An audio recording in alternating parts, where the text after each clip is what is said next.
Isa na namang hashtag pala comment or legal queries client ang ating natulungan. Si Aling Melanie na nag-comment sa ating live program noong nakaraan, episode 11, season 8, kaugnay po niyan, ay panoorin po natin ito.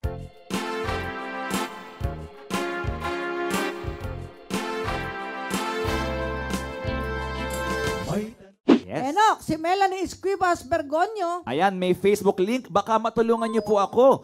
Ngayon po, yung mama ko nakadetain pa din po sa ospital. Umabot ng almost 400,000 ang bill niya. Nabawasan na yung PhilHealth and senior niya na naging 300,000. Naghingi po kami sa government for help pero si DSWD lang ang nakuhanan namin for guaranteed letter. Sa PCSO naman, kailangan ng promissory note. Pero ang hospital, hindi daw po tumatanggap ng promissory Makakabayad note. na kami ng 80,000 para mabawasan na yung utang. Almost 155K pa ang kulang. May right po kaya sila na hindi palabasin ang mother ko? Detainee po siya ngayon ng ospital. Naka-declare na siya na discharge pero still nandun pa din po siya. Salamat po. Pwedeng kasuhan ng ospital dyan ng kidnapping. May batas dyan eh. Hindi pwede po ang mga ospital mag-detain. Nagbabayad naman. Kitang-kita yung good faith sa fax ng kaso eh. Konti na lang yung kulang. Hindi pa nyo payagan yung promissory note. Okay? Tutulungan natin to ha. Sige. Magandang hapon po.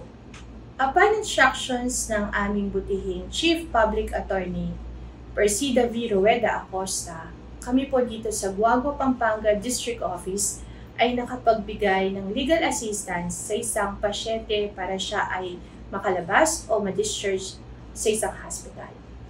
Bali, ang dumating po dito sa aming opisina ay yung anak ng pasyente.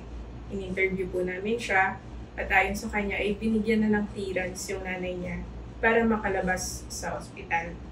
Ngunit hindi po sila pinayagang lumabas dahil nga meron pa raw silang balanse ng hospital bills.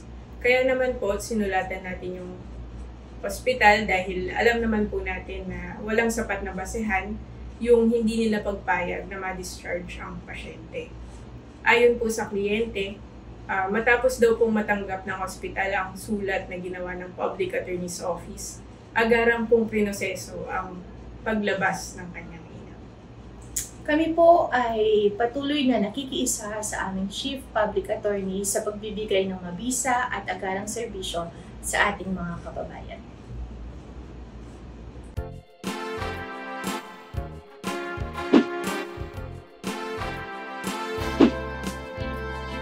May tanong ka ba o problemang legal?